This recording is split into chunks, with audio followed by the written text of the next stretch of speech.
welcome to the show. Today, my guest is Mona Mitchell.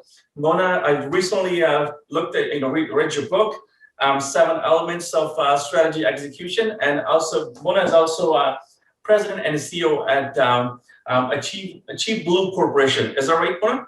Yes, absolutely. And thank you for giving me a plug for the book. Perfect. And thank you so much for joining me today, for your time today. So before we start, so if you can give us a little bit of idea, how did you get to this point? How's been your journey? What you were doing before you got to, before you wrote a book? So what inspired you to write a book? That's what I was going to ask you.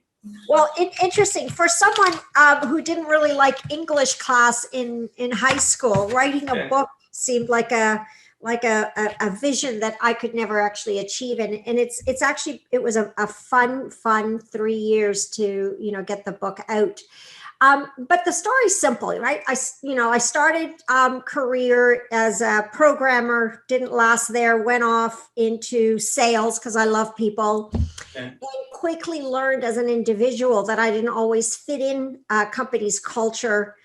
Because I wanted to be an entrepreneur, I wanted to make decisions fast, and all of these cultural aspects would impact how empowered I felt. And so I went on this journey to discover not only leadership, but culture, and ended up a number of years ago, it was actually in 2007, working with an organization. At that time, it was called IPS, who was partnered with Stanford University Center for Professional Development in their engineering group, and had the pleasure to sit through a number of programs as one of their partners and listen to executives talk about strategy execution. And Stanford had done quite a bit of research on this and had anchored it in project management as opposed to what I call enterprise leadership. And you would constantly hear the word culture come up, leadership come up, and the challenges leaders and executives would face in terms of really even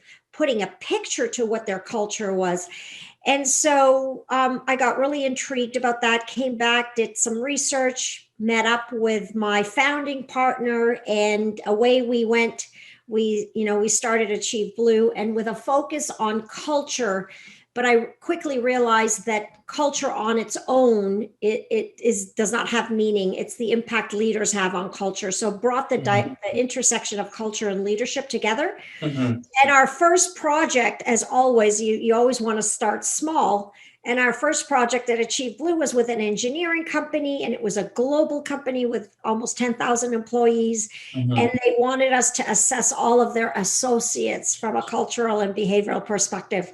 And really, that was the basis for the work. And the book is a culmination of all the learnings that I've had over the years with the clients that, we've worked both at a local as well as a national and a global perspective. And the story shared in the book and the perspective of our the interviews we had was really interesting. So that's kind of the beginning, and it's been a wonderful journey. Get to meet a lot of interesting people, and really also feel a lot of pain that organizations have. So before we get to the pain, I know every phase in a strategy is important. Planning is important, so why execution, the book on execution, talk a little bit about that, why that is such an important piece in a strategy. Right.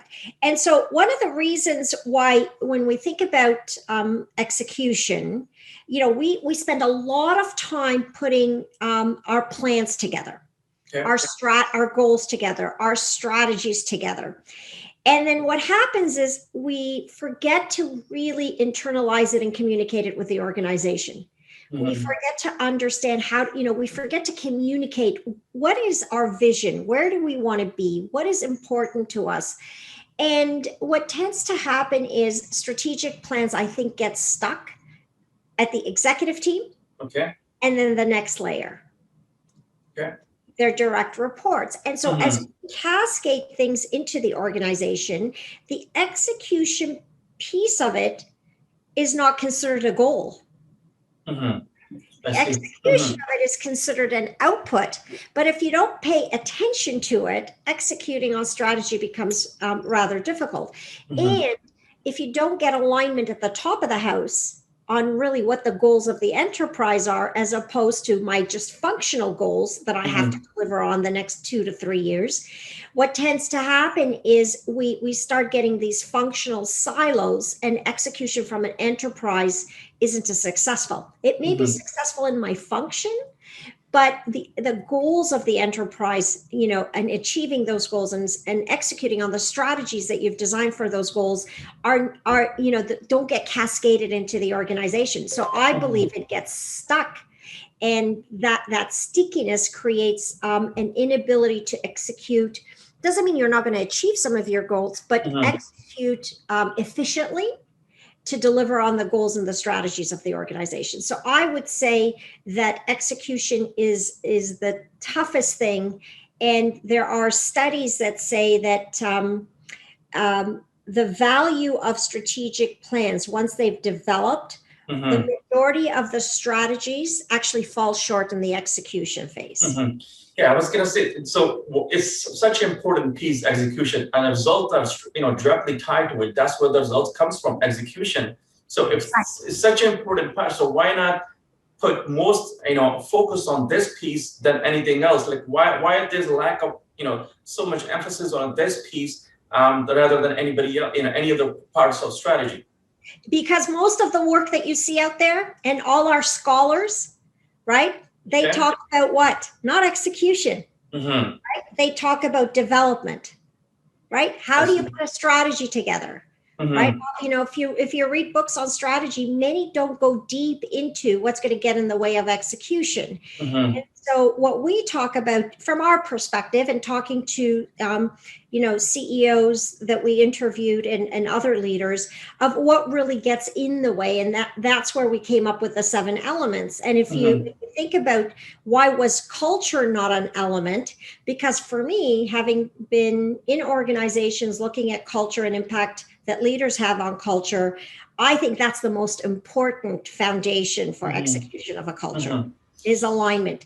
And during this discussion, I'll share a couple of examples where culture actually impacted, strategic plans and the execution of the strategic plans in an organization. So how did you discover this, that execution is the key? Did you see organization failing many times, or did you experience that the leaders are, not completing that as a strategy build up? What do you saw in industry that put you to gear towards that? Execution is the key. If you don't get this right, it doesn't matter what else you get right. Well, actually, a personal example was I was part of an organization here in Canada, and we grew that organization to one of Canada's largest leadership and learning organization. And we were fortunate enough that the organization was acquired, and clearly there were lots of plans for the integration of the two companies, right? To gain market share, to keep customers, to continue to be innovative in product management, to ensure that they were creating a culture where they kept their best people. And unfortunately, there wasn't a focus on execution. Potentially the impact leaders had on what was a great company and how could you continue to build on it. And, a few years later, the company was in bankruptcy. Wow. And I would tell you that it was all around the execution piece of the integration and the merger. There was a great strategy to bring a number, two companies together and be a dominant player in the marketplace. Unfortunately, executing on that plan, right, was not where it needed to be. And there wasn't a focus on culture. So customers left, employees, the good employees left, and you were, you ended up less than 3 years later that the company was in bankruptcy. So that's where I started to think about this notion of execution. And a number of years ago, worked with a global company. They were a manufacturing company with plants all over the world. And of course, they had a strategic plan. They had goals in place and the strategies. And it was about market share, customer growth. And they took their eye off of a very important aspect of it, which was culture and how the team members were executing on those strategies and the culture that was Mhm. being built within that company. And what we found in the front end analysis of the culture work that we were doing from an execution perspective was that they had a quality problem. But Mhm. it wasn't really a quality problem. It was a culture problem. And how they were executing on those goals, the culture got in the way of it. And what started to happen was product was being shipped Yeah. that was defective because the line manager or the head of operations of that unit said, we have a number to meet of how many products we need to ship. Let's just get products out the door and let customer service worry about quality. Wow. And so there was a huge disconnect. Now, did the executive team have a great, great plan, a great strategy on market growth? Mhm. Absolutely. Where did it get stuck? In the messaging of it. And so the execution of that strategic plan was impacted actually by this challenge they had of defective product going out and the quality of their products. So they didn't necessarily go back and change their goals or their strategies. Mhm. What they needed to change was how did they execute on those and what behaviors and what culture did they need to put in place to be able to execute. So do you see what I mean? Where it gets stuck is the decisions we make. So their focus was to change the narrative globally with all of their leaders and individual contributors and focus on customer. Customer became, the focus, not internally, but our customers and growing our market share. Two is that there was teamwork, that we just didn't think of our function. There wasn't this silo thinking. It was really about teamwork. And third, it was really about good decision making. Mhm. If you hear me say those words, there's nothing about quality. Yeah. Right? Yeah. There isn't anything about goals. There's no discussion on goals. It really is around the culture we want to have in an organization to enable the execution of our strategic, plans in the company. Yeah, that definitely one of the documented 7 element. That's one of the critical item in your book. So if you can talk about what makes those 7 element in your book, culture is very strongly one of them. So if you can just give us a little bit walk through what are those 7 elements? Actually, I put culture in the middle and the 7 elements around it. So on purpose, we didn't make culture a 7 element because we believe that's the foundation of all of the elements, right? So when you think about clarity, right, your strategic plan, you have to think about, do we have alignment at the top of the house in terms of our vision, our values, the goals we want, the outcomes we want? Is there alignment, and are we cascading the alignment into the organization? Second, what's really important is how are we communicating, right? Our goals and our strategies in the organization, and is there aligned communication? Does it start right from the CEO and the executive team, and then we cascade it into the organization? There's been lots of research on strategy execution, and 70 to 90% of organizations actually do not succeed in effectively executing on their strategy. Right? So that's a huge number. Then the second element is, how do you get commitment? How do I feel that the work that I do, from your frontline employees right to the top of the house, that I am actually committed to the strategy, to the goals and the strategy? So do we have the right tools? Are we communicating effectively? Do we have the right processes in place? Is our reward system effective? Do we know why we're making these decisions? Do we know why these goals are set and the strategies? And then finally, how do we come to work energized each day to build on those strategies? So, the commitment is a second element that's important, getting the commitment of every employee. And then the team. How do we work as a team? Do we have the right people? Do we have the right roles in place?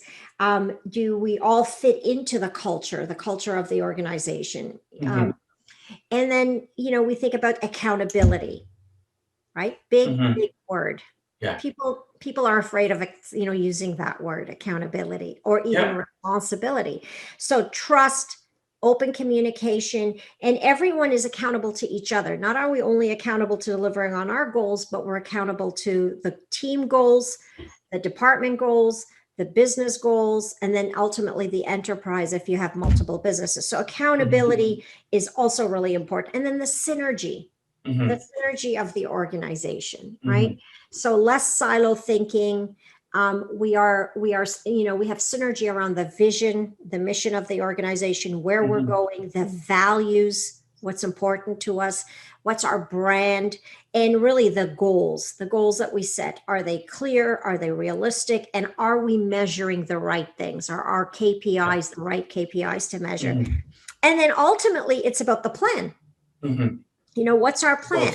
Right? And how do we lead by example when we're implementing these plans? And are we empowering the team to deliver on the plans? And do we use what I call facilitative leadership, which is leadership from the heart, right? Do we coach and mentor rather than tell? And so the more we empower our team, the more they're going to have ownership for the goals that have been assigned to them. And then finally, I think it's leadership. How leaders are going to link the goals of the enterprise right down to the frontline worker. Do we have the right resources in our leadership? Have we developed our leaders to be great leaders? Do we have the capacity also to deliver on our goals? And then really the leader's role is to impact and create a high performing culture. So those are the 7 elements. And then the culture piece really is in the center. And so how do we build high performing constructive cultures to support our goals and our strategies of the organization? So all of those elements are all extremely important, but let's talk about a couple of them first, then maybe we can put things in a perspective. Okay. So leadership and commitment, those two you mentioned, how important is that? When you talk about commitment, is that commitment from people to the goals, or is it, and how does that align with leadership's commitment itself to the goals itself and the result itself? So, getting commitment from people is one thing, but leadership's commitment to its own excellence and own goals, if you can talk about those two. Yeah. So I think commitment is important, right? So let's be frank, our rewards and compensation systems, right? Do we have the right rewards and compensations? Our incentives must be aligned, right, to achieving the goals that we want, right? That becomes really important. And your rewards and compensation system should actually align with goals and the strategy that gets cascaded into the organization. So, part of commitment is rewards and compensation.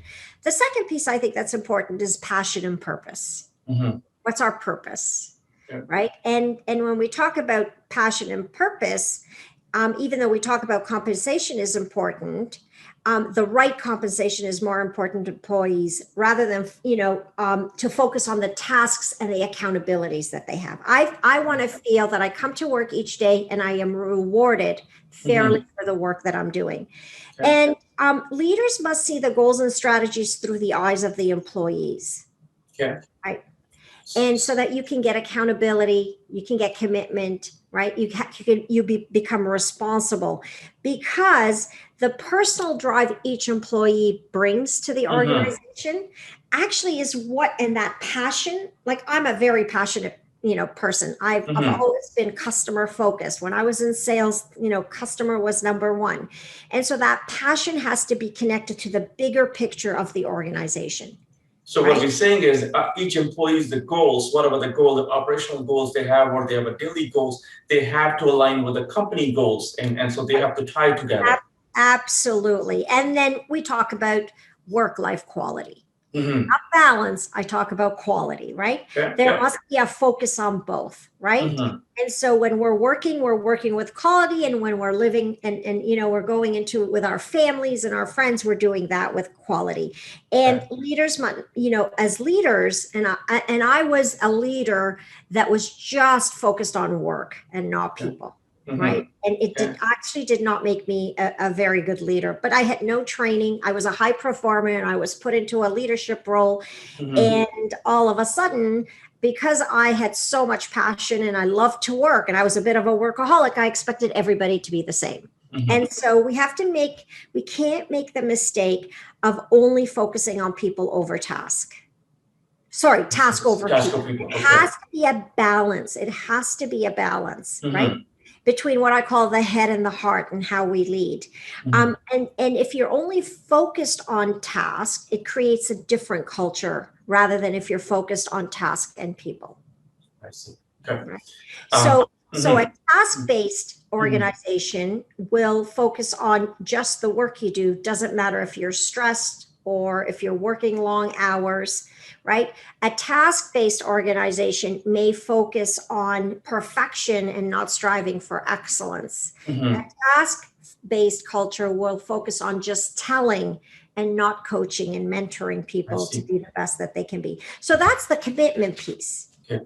Can you sustain, before we go, can you sustain the task-based organization for a longer time? You know, that's a good question. I think you can sustain it.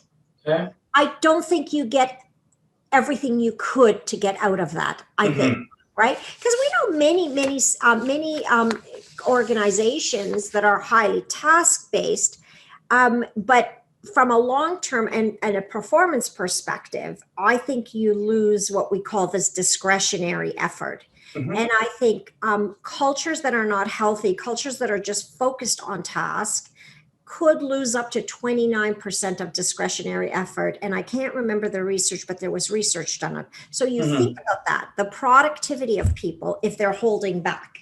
So you could sustain it, but you're losing that 15-20% that people go above and beyond to achieve. You will lose. So yes. So here's an example.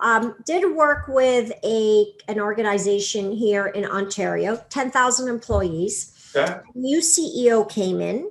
And the new CEO had a different vision of how the organization should be run, and it was made up of employees that were engineers across the organization. They were used to doing things the same way. There wasn't alignment or collaboration across the organizations, and so. The CEO worked with myself and his internal team and my team to build this one culture for the organization.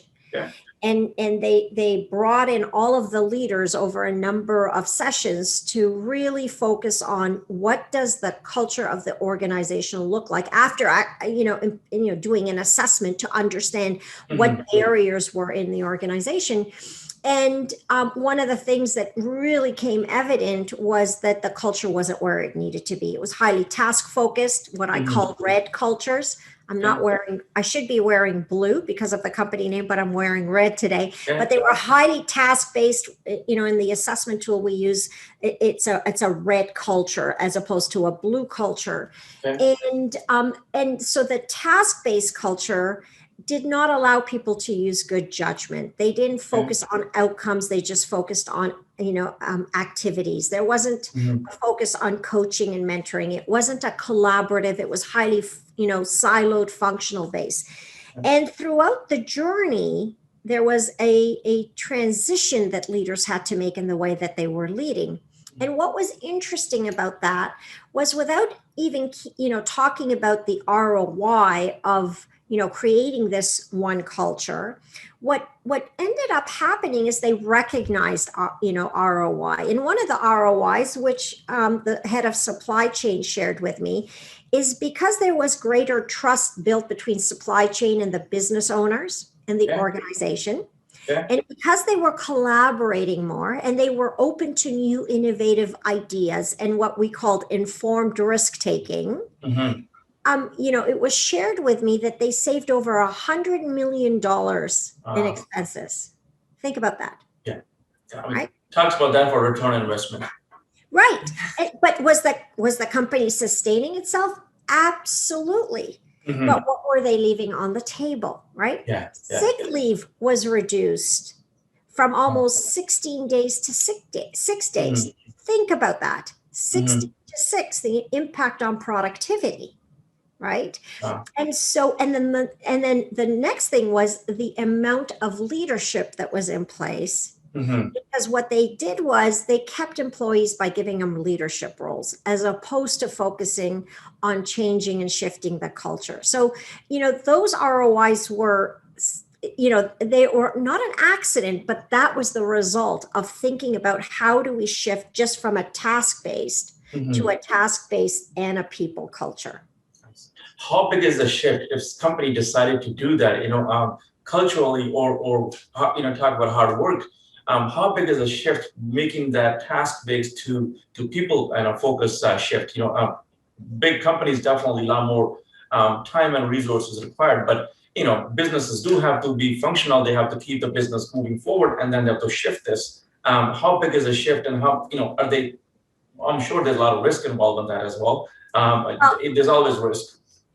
Yeah, there is. So, when it's a big company like that, and if it's anchored in what I call muscle memory, people like the way it's always been. They've been there for a while. So it's a highly tenured, or they don't want to change. So it's tougher to bring them along. But it was a 3-year shift. Okay. It takes time. I always tell CEOs, how long do you think it's taken you to create the culture you have? Years and years and years. 20, 30 years, longer than the runner in a business. And you expect it to change in 6 months? Well, good luck with that. You can't snap your finger, because again, you have to get people committed. You have to, even through a culture as a strategy, people have to get committed. They have to feel that they're part of the team to make the change. And so, and in this instance, we actually started the change at the executive team first. Because if they were not willing to change, right, then it was really difficult. And then we went to the next layer of leadership, and then the next layer. And then we brought the teams together to talk about the shifts that they had to make as a team to drive on the organizational goals. So you're making layers by layers those changes, not just one big change on a whole organization. When the company's that large, it's really hard. You can't just brush it and say, okay, now we're all going to change, because until leaders are willing to make the changes in the way they lead, leaders have a huge impact on how people behave in the culture. That takes time. And in a big organization, and you have multiple layers, it really was a 3-year project. If you think about the earlier project, I talked the quality. Well, that was almost a 4-year project, because we went around the world and worked with every single leader in the organization. Wow. Yeah. So we can talk about change management. There's so much complexity in change management. But if you can talk about where you see, Mona, personal challenges, when leaders are looking to change, anything changes is usually a threat or some sort of uncomfortable. Where do you see the challenges? Are there more personal challenges, or are there more process challenges? Where do you see the biggest challenges when we talk about change management? So what gets in the way of change management is the people. Okay. And so when change happens, the first thing we do, it's human nature, is we worry about ourselves. Yep. How is it going to impact me? Will I have a job out, once the change has implemented? Will I have different duties? So we internalize it, right? It's this unconscious way of us reacting to change. We go into our place of security, right? And what tends to happen where change, I believe, can get stuck is if we're not communicating right up front as to the why behind the change. What do people need to know? What do they need to understand about the change? What do they need to believe so they can internalize it? And then how do they behave differently once the change is happening? And so if we're not clear up front, what tends to happen is I talk about this valley of despair. So if you can imagine, you're in the Grand Canyon. And so they kind of fall into the bottom of this valley because of, so many concerns, because they don't know. Yeah. And getting them out is so difficult. It takes time. And that's where change gets impacted. But if we are communicating effectively and taking people along the journey with the change with us, and teaching them how to navigate the change. So as leaders, we need to lead. Employees need to navigate the change. So being aware and understanding of how we're going to navigate the change and how leaders are leading the change. I think if we've got alignment there, then the change process won't be as difficult. I see. But when people get into that valley, that woe is what's going to happen to me, I think it's much harder for leaders to get them out. So I Mhm. always goes back to Gurmeet, this communication, communicate, really. Yeah, yeah. Right. So one is managing change on a people, with the communication, you can manage it. And there's also other side of that is where leadership have to face their own challenges. If I'm trying to hold my people accountable, trying to communicate, I may have to deal with some of the demons in me. Maybe I'm not performing that 100% on that level. How- Absolutely. So how do you see that? Where does those challenges come in? How do people address those challenges? If I'm telling my staff, hey, listen, you need to be accountable and we need to push on this direction, we have to go. I need to be example of that before they do it. So where you see that personal development challenges come in for leadership. So I think, at the top of the house, they've thought about the change and talked about the change so often, they're already aligned, right? Okay. Potentially. The next layer, right? I think they're more informed, right? Yeah. So it depends on how large the organization is and how many leaders.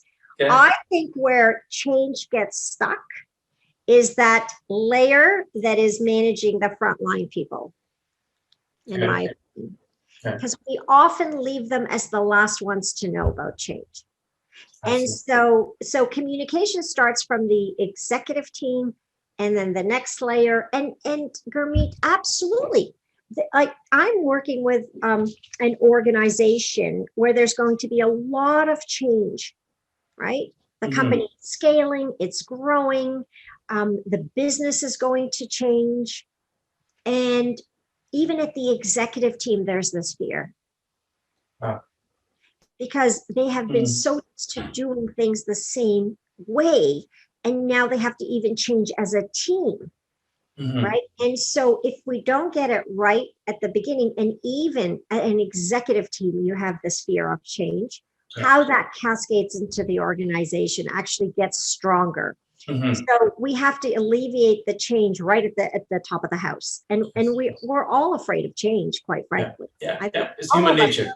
It's human nature. It's human. What do you mean? I have been here for 15 years and we've run the business. And now you want me to think differently and I have to collaborate more? Well, why do I want to do that? Right? Yeah. I can't change, but everyone has the capacity to change as long as we are aligned and we feel committed to that change. Okay. So how did that impact it with the COVID? We just gone through a year and a half. When the changes, before COVID, different story. But now we are forced to change. Businesses change, services change, and at the same time, people changing in a company. So what we got to control over, people not centralized. So in your mind, what is the biggest impact that COVID left on the leadership teams or organization itself? What have you done to the culture itself?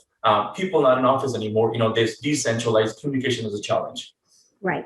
So, I've talked to some companies that have done some really great work through this COVID in terms of how they've managed the culture, how they've managed their communication process, how they've talked about rewards, how they brought people together. And so I think where the challenge becomes, during this time from just, talking to a number of leaders that I work with, it comes down to we need to connect more, we need to communicate more, and we have to empower people more. And finally, we have to trust people, right? We have to trust that people are at home and they're working. At the same time, we have to be more resilient as leaders. And I think we have to be more compassionate as leaders to get our teams through this. And so this one company that, I spoke with their chief people officer, and they actually did a whole rewards and recognition program online with their people. Okay. Can you imagine? Every team member got a basket for the evening. Nice. People were dressed up in suits and nice dresses. There was pre-recordings. The awards were handed out. They pre-recorded, the messaging, and the winners actually got their awards.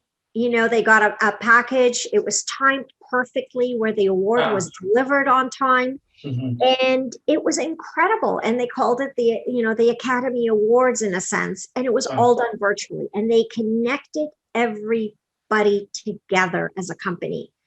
500 employees, and they trusted their team, to do what they were doing. And now what's interesting, and what the head of HR shared with me, their engagement scores went up quite substantially prior to when they were in the offices. Wow. Right? Interesting. Their Glassdoor, results increased and were more positive because, and they're living in COVID. And so I think the most important thing the executive team did was they made sure they all connected with the teams on an ongoing basis. And they created this culture that was built on trust and doing the right thing for each team member. So I think leaders have to have more compassion. They have to have more trust. And that trust actually builds trust coming back to you, and it makes it easier. Now, that doesn't say it's not difficult. And for some people, it's even more difficult than others, depending on, their accommodations, where they live. But I think you have to ask the questions. You have, this organization put a team right away to make sure that the culture continued to be positive. It was one of the first things they did. And they communicated every single day with employees.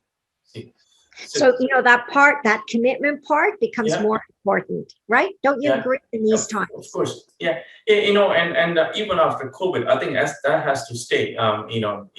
People may be coming back to office, but that culture, you still have to maintain the culture, until we get over this whole thing.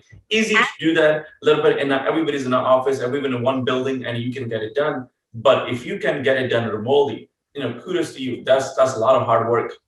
It is, and they focused more on culture than they did when they were in the office together, right? And so it's interesting, and what she said to me was they'll never go back to running the business the way they used to run the business.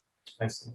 People are more efficient. People are working hard, and so I think COVID has changed great leaders to think again.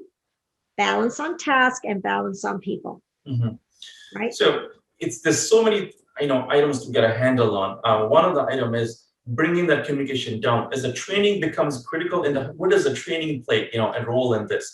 Not only leadership training, everybody needs the training. And how do people incorporate the daily training and drill down those messages? Hey, listen, this is where we're going as a company. This is the direction we're going. How do you get the message? Especially with the COVID time, there's a lot of changing. There's also ins and outs. New people coming aboard and people leave.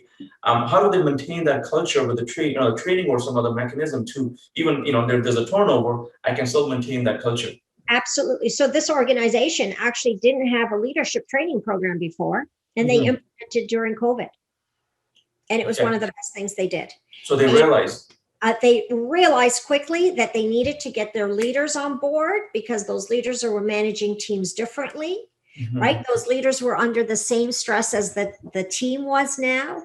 And so I think it equalized the organization in a sense, right? We've equalized it. We're all in the same boat, right? We're all challenged with the same things. And so hierarchy no longer matters anymore in a sense. Right. And that trust that we have to have in each other that we're doing the right thing. And so I think training and development is, listen, we do quite a bit of training and development for leaders. And, but I think, and team players, right? So when I talk about leading change, you have to train your people how to navigate change. Don't just train your leaders on leading change. You have to train employees to navigate change.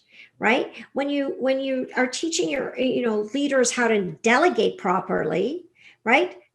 Enable employees to understand what delegation means and how empowered they are and how can they do their tasks. So I think training and development is so important in organizations, and yet it's never part of an enterprise goal. I don't see, I mean, how many strategies have you looked at? Even technology strategies, where, how often is it a specific goal that will help to drive the goals of the organization? Mhm. And it's Yeah. usually the first thing that gets cut if businesses, right, is going through tough times. This organization actually said, we know we're heading into tough times. We need to now, even it's more important to train our leaders and train our employees, today, so we can keep them aligned and connected to the company. Yeah, training becomes, we see that as a very critical piece. You gotta drill daily training, weekly training, whatever training you gotta do. You need to drill that on a daily basis. That is also the only way you stay on top of the message and culture. Absolutely. You have to have more town halls with your people. You have to communicate more. They have to stay connected with the company. They have to stay connected with each other. This organization implemented fun things, right? Like they did different things to connect people. They had social things to connect people. And that became really, really important. Yeah. Sure. One other thing they did, which I thought was really interesting, was there were when we weren't in total lockdown and people lived in 1-bedroom apartments. They actually signed up with those virtual places where people can go somewhere to work so that they actually can, and they paid for that. So people were not stuck in there. It was all of these cultural aspects that was really important during these COVID times, to be honest, to engage people. Yes. So where do you see companies, may not be as big as that you mentioned that you work with, maybe a little bit smaller companies, or they're simply just going through, in a COVID rough time, everybody have to, re-innovate their either products or innovate their services again. They have to realign again to trying to get back. When they're going through this little bit rough time, what can they do? And any word of advice, where should they focus? They may not have all the resources or don't have all that time to get to, but they're struggling with a lot of challenges. Right. So what is a couple of things they can focus on? Say, listen, I want to stay on track and get my revenue back. That's where a lot of business leaders are heading to, even past COVID. Listen, I need to bring the revenue back to where it should be, so I can sustain that and I can build that culture I need to build. Right. So, that's a really good question, because to me, whether you're 10,000 employees, 50,000 employees, or 10 employees, you have a culture. That's right. And you've got leadership. Now, the layers of leadership may not be, as deep, but I think it goes back to the same thing, whether you're, a large organization or a small organization, is if you're communicating. Look, I ran a small business, right, prior to ACHIEVEBLUE. Well, it wasn't a small business. We had, 235. I was an executive vice president. And we went through rough times, right? We were in the education business. So when, when the markets weren't doing great, people would cut back on their training. And the one thing that we did was we were so focused on making sure that we communicated with our employees and we let them know the challenges that we were facing. As an executive team, you don't have to hide it. Your people are smart, right? So again, they know, right? They're your frontline people. They're touching your customers. They know whether they're making a sale or not. The phone isn't ringing as often. So I think it goes back to this connection, the communication, right? And just being transparency where you can be transparent, of course. I think is so important so that you can take your team with you, and so whether you're a small company or you're a large company, I think that is really, really important. We see some of our friends are no longer with us. You have to, make sure that you're giving that care to the employees that are there and staying in touch with them and communicating. So in small organizations, I say that it's easier to build a high performing culture because we tend to know everybody. Yeah. Right? Yeah. In larger organizations, it's even more difficult. What you start getting is what we call subcultures in organizations. And for most large organizations, they understand they have subcultures and they want to create this one culture so that it's not siloed based. So they have a more challenge, I think, in smaller organizations to create a high performing culture, may be a bit easier, I believe. I work with smaller organizations as well. And your line of sight as a CEO into the organization you have greater line of sight, right? Mm-hmm. If you're, let's say, a 250-person employee company. So where I see a changes in that is in a smaller company. I absolutely agree with you. Building that culture is a little bit easier because you can touch everybody. You right Yes. directly report to you. But once that culture is built, as you scale up, it's very hard to maintain that. And that's where I see a struggle that, I used to have this culture and people are willing to change accordingly because now they're getting a little bigger. So there's different ways of managing. Where do you see the struggle in that? Listen, I don't, they may not have to maintain the same culture, but they have to sustain it somehow. They sustain it. So I think I call it when you have to grow up, right? Okay. So it's in that grow up phase, right? Yeah. So, you're a 20-person company and then you become a 100-person company and now you're going to be a 500-person company. So that growing up period is so important to sustain the culture so that it can allow you to scale. Mm-hmm. And this organization I'm working with right now, they're exactly at that growing up phase. So they've grown up, they've putting all the right processes in place. Mm-hmm. They're focused on their culture. They're developing their leaders, right? So that now they can scale. So I call it the growing up phase. It's so many times I see organization, even, they've grown up to 100 employees, 200 employees, but they're still acting as it was 20 employees, 25 employees, So to your point, I think you're right. They just lack that growing up as a company, they're growing up as a people, how many people they have.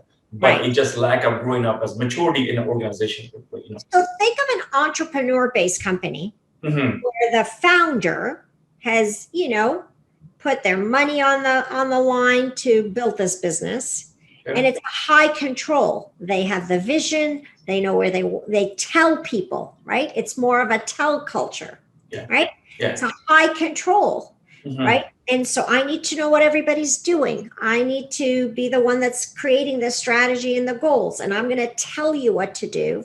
Yeah. And then all of a sudden you're scaling. And because as an entrepreneur, you're a high control, how do you control a 500-person company? Yeah. Or 1,000-person company? You don't have line in sight. And, you may think you can control your executive team, but you still don't have that line of sight. And so that's why many times I see entrepreneur-based organizations will sometimes, especially if they're scaling to really grow and they've got, private equity investment, is they'll bring in a professional executive to run the company, quite frankly, right? Because they don't have that need to control the organization anymore. Right. So I think as a company scales, if it's high control, it's going to get in the way of actually being successful. Very interesting. Yeah, it's the culture has to scale. It looks like everything has to scale. The process, the strategy, everything has to scale up. That the way they make decisions, how they make, decisions around budgets, the type of risks they take in an organization. How do they develop their goals and their strategies? How do they deploy them into the organization? How do they communicate?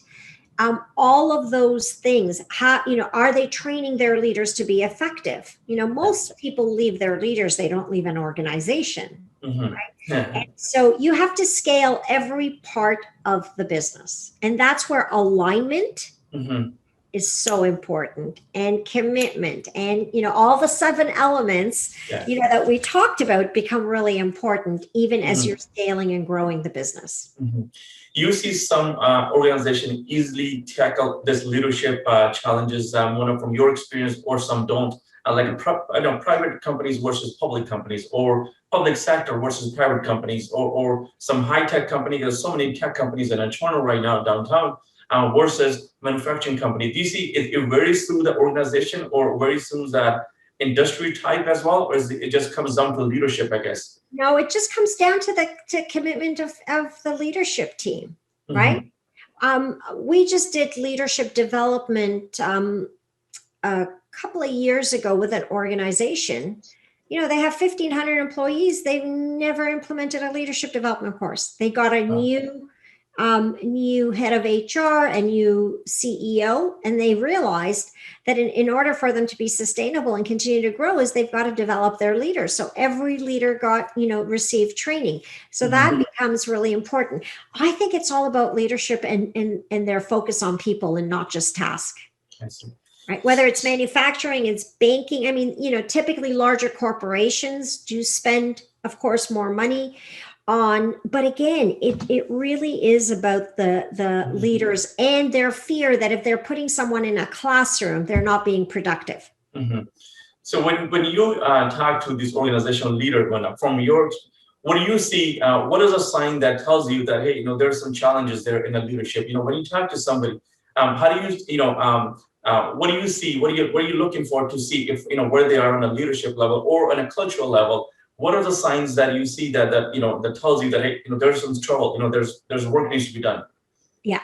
So really, it's in that whole interview process that we have, right? To understand the challenges of the organization. And at an executive leadership, when they don't know the challenges that their peers are having.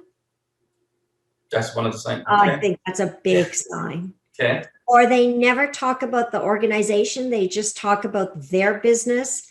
That's a big sign for me. I see. Or they talk about just, how great they are at accomplishing tasks. Never talk about embedding this coaching, mentoring, type of organization. That's a challenge. Wow. Or if they've got a team of 500 people, let's say, and they know what the frontline person is doing, that's a challenge. That's a high control, not empowered. There's always these little signals, but I think the biggest one is when they don't understand the challenges and the obstacles that their peers are having at the executive team. Very interesting. Okay. Yeah. So that then cascades into the rest of the organization. That's when an organization becomes highly siloed, and you could lose, as this large organization, you can lose that $100 million that you just found because you were more collaborative from a supply chain perspective. Yeah. People try to meet the numbers you give them instead of their own performance, how fast they can go. Or they just focus on their own performance and not care about their peers' performance. Right. Yeah. And so that becomes really, really important, and that's a big telling sign, because it starts at the top of I always say it starts at the top of the house, and then it cascades into an organization. Yeah. What are some of the public companies that you see that these are a good example of they getting a handle on all these items we just talk about? What comes into mind? Is Amazon one of those companies, or what's these companies you think from your views that they get a handle on these things properly? So are we talking big global companies? Big global company, like, a couple of examples. If it comes to your mind, Amazon, it looks like their leadership, they recently changed the leadership. Where are you on top? Jeff Bezos stepping down. Or any other company, any local company, whatever comes in your mind that you think that this company got it right. So, so things are changing, right? So if you think about a great culture, Google was always a great culture, and they lost their focus a little bit, and now they're focused on culture again, and they continue to grow, right? So Google's always had this culture that was amazing, and so I worked with an organization called Seagate Technologies. They've worked on their culture, over and over again. And so there's always a line of sight on their culture. And from a global perspective, I think is really, really important. Amazon, I don't know their culture. You hear so much about Amazon, and they're so big. But I think what they did was they had a culture of commitment to growth, right? Because there are cultures that, they actually integrate into one purpose, and their purpose was to diversify and to actually grow the organization. And achieve that. And they achieved that, right? And so they, their purpose, everyone understood their purpose. Doesn't mean it's the best purpose out there, but they achieved their purpose. That's right? their purpose, yeah. It's their purpose. And so when you think about global companies that are driving that purpose, I think that is really, really important. And so it's interesting. This organization that I just spoke to you about, they're a North American based company. It's called Flip, and their culture is amazing, and it's poised, to continue to grow. And I don't think they'll mind that I use their name, but it's a culture. It's an organization that's focused on doing the right things and growing the organization that they need to grow it. I think that becomes really, really critical. And so, the banks focus a lot on culture, but they're, from a global perspective, they have subcultures. I actually think they have subcultures. And some areas within a bank are really good, and some are not that great. But overall, the banks tend to focus on driving this effective culture in an organization. Another organization that has a great culture is Maple Lodge Farms. Right? They've put a lot of focus on developing their leaders, working with their leaders, growing their leaders, driving the culture that they want. And even through this COVID initiative, they've continued to focus on safety, rewarding employees. So they've got a great culture. So not global, but one of our own Canadian organizations is excellent in terms of that. I know Loblaws did a huge focus on culture many years ago. Look at Microsoft. Microsoft several years ago, because their culture was eroding. I happened to spend some time in Seattle, almost 6 months, and I could see that the culture was eroding, and they spent 3 to 4 years evolving their culture as well. So it didn't just become it was very siloed now, from an enterprise perspective. So I think I think their culture has shifted. I mean, you work with quite a number of companies, right? I mean, you must see good cultures versus cultures that aren't that great. You can spot very easily, and it tells you, that, no matter who you talk to, when they speak in the same language, they have the same vision, it's very easy to spot. And you're right about Microsoft. A few years back, we saw that, they were all over the place. They tried to come up with a different product, and the product was canceled. They tried a different product. So, it just wasn't strategically aligned with what they were trying to do. But I think for the last 4 or 5 years, you see that everything's focused in a one direction. A lot of products disappeared, but everything is just in a one platform. So I think they came across and they came back with the culture focus and especially people focus. Yeah. I mean, Shopify is working very hard to keep their culture, right? They continue to scale, and they do focus on, I believe, on culture. Not worked with them, but there are those organizations that they make culture really important, right? For the organization. Does that vary from? You mentioned Shopify, so I know their leadership is a very young team. So does that come into play that the age group do that different generation have a different way of managing, or they have a different expectation from their companies, or they're more culture focused compared to 20 years ago, or the leaders coming on in the next 5-10 years in the 40s. Do you see they have a different perspective on a leadership? I think it's interesting. That's a great question. And as I'm starting to work with these tech, companies that are growing and scaling, I think their level of leadership is really about empowering people, and connectivity. They're connecting people. Right. It's all about connections. And it goes beyond of having, a pool table in the office or bringing lunch in or any of that, really. It really is driving, connectivity with people and ensuring that there's alignment at the executive team. Right. And I think these younger leaders have a passion to learn more, and they are flexible in their thinking. I think their mindset is driven around making good decisions and are a bit more flexible. And so that's why this multi-generational, sometimes, there is this kind of friction. Right? Yeah. And I think what COVID has done is, the old style of leadership where everyone had to be in the office. I had to Yeah. see work to know that you were working, Mhm. right? I think this has changed that perspective, and it's even made those, old style of leaders realize that you don't have to be in the office to be productive. You can get it done anywhere. Yeah, and I think younger leaders, I could be wrong, I haven't done any research around this, but I think younger leaders more focus on outcome than just activities. Mhm. One of the things I noticed with my organizations, also having a younger kids, one thing I noticed is managing a lot of young people in my space. I get to manage a lot of young people come in. We interview, we go through process.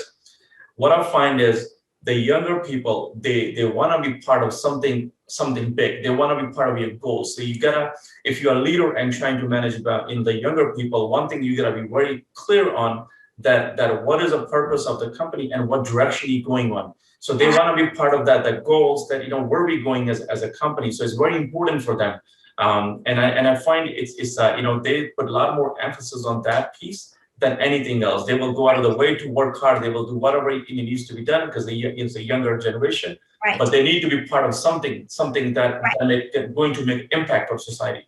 Right. So it's that commitment, and that commitment through passion and purpose. Mhm. That's the difference, Yeah. right? Commitment through passion and purpose, which is one of the elements of the book, right? Yeah, yeah. It's about how do you drive. They want passion and they want purpose. They want to know why. What's the why? What's the Mhm. center of why we're doing things? Mhm. And how do I connect to that purpose? Yeah. Right? And What I am I think- doing every day that it's driving us towards our purpose? Exactly. Right?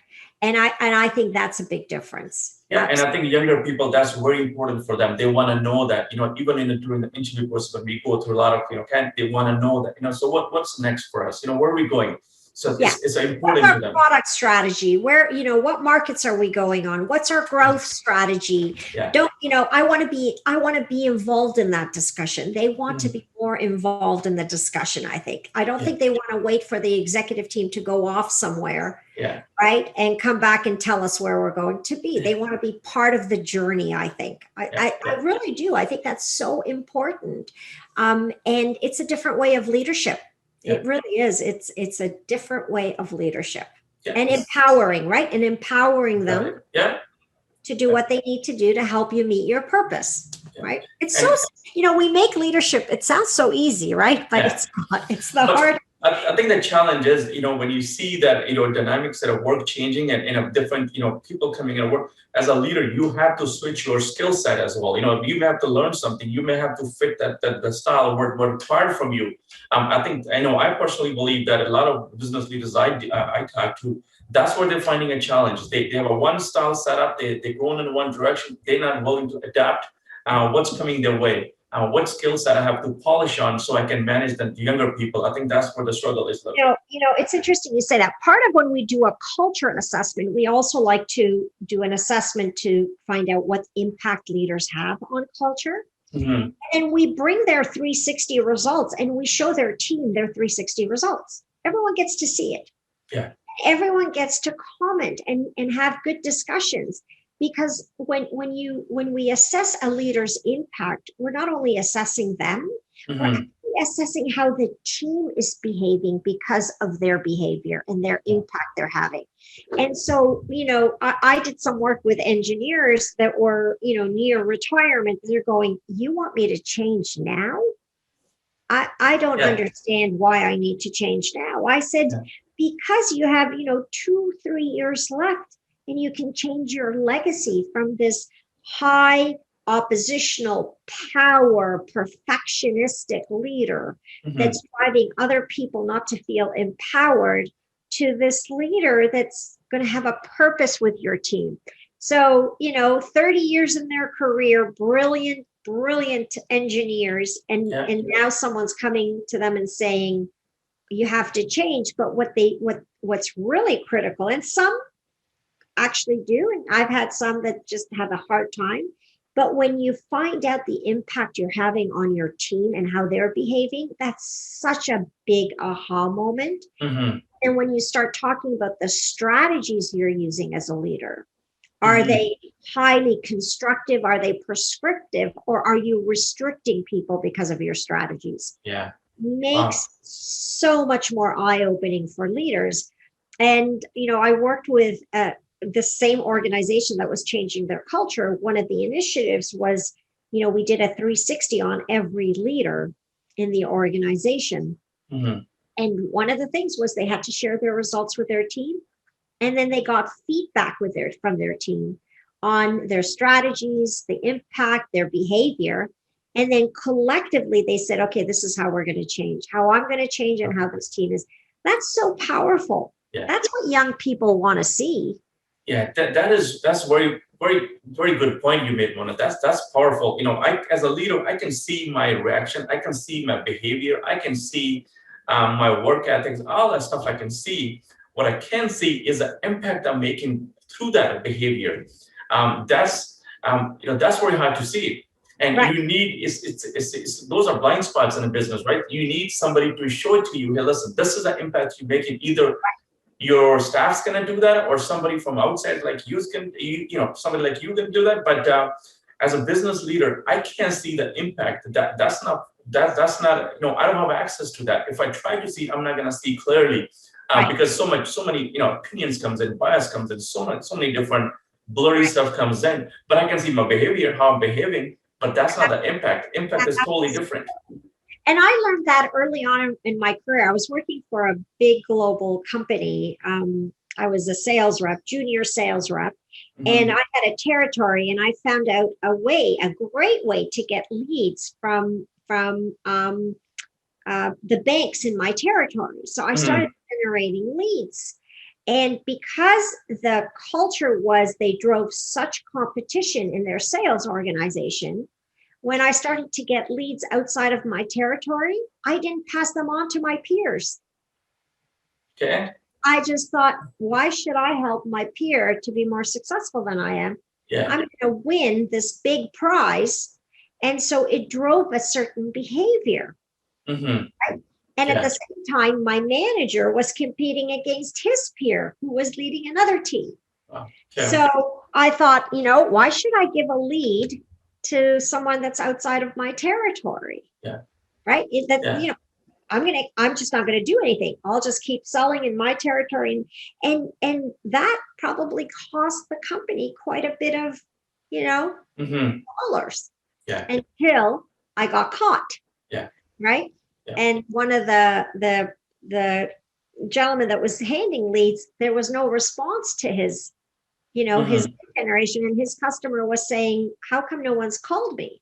Yeah. And it's because I never passed the lead on. And so that's a personal experience of how the impact leaders can have on the behaviors of employees. Mm-hmm. Yeah.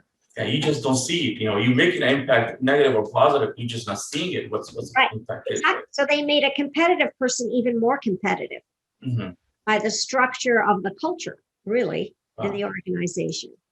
Interesting. Yeah. Well, looks like there's so much to learn on this. You and I, we can talk about it. This topic is going to, very, very close to me as well. So we can talk about many different, from the many different angles. But let's leave it for next time. Where can people find you if they want to connect with you, Mona? They can find me at mmitchell@achieveblue.com, or I'm a cell phone away. My phone's right on the site, and I'd be happy to talk to them. And I hope you can see my passion and purpose for doing the work I do, because, when I see one small change, it just makes my heart just glow, because I know that one small change is going to have an impact on people that come in every day to try to do their best for organizations. So and also from the place it also comes from the place that this company needs a little bit of help. If I can give them a little bit of help, they can achieve whatever they want to achieve. There's potential to achieve what they want to achieve is a huge potential. They just stuck with a couple of challenges. Yes. Let me help them out so they can go out and they achieve whatever the goals they have. Yes. And really it starts at the top of the house, right? Yeah. What type of organization do you want? What type of leaders do you want? Right. And so what's your line of sight? Again, it goes back to purpose, right? Exactly. And I think as the generations start changing and we get younger people, they want that connection to the purpose. So yes, Gurmeet, I could talk about this for hours. Yeah. Thank you for having me on. You're most welcome. I enjoyed the discussion. It was a pleasure. Where can people buy this book if they want to buy this book? Amazon, good old Amazon. Good old Amazon. It is on Amazon, and it's an easy read, but I think it really outlines everything you need to think about when you think about strategy execution. Yeah, it's very to the point, very easy read. You know, I was able to get through it. You know, no it's a hassle. It's very, very easy read, and I will recommend this book to all business leaders. I think that these are critical. The book you gotta read. I learned a lot. You know, it's walk you through. You know, any examples you use in a book, and a couple of them I think provide a lot more clarity when you're trying to digest all the information. Yes. I don't think it. You know, I mean, we've had an hour together. What we tried to do is make sure that it was very specific and easy to follow in terms of the elements, and you know, there's so many business books out there, and I thought, do I make it this big or this big? And really, I mean, who reads a 500-page book anymore? I don't have time. So I'm glad you enjoyed it, and thank you again for having me on your show. It was a pleasure. Thank you so much for your time. All right. Bye. Have a good one. Thank you.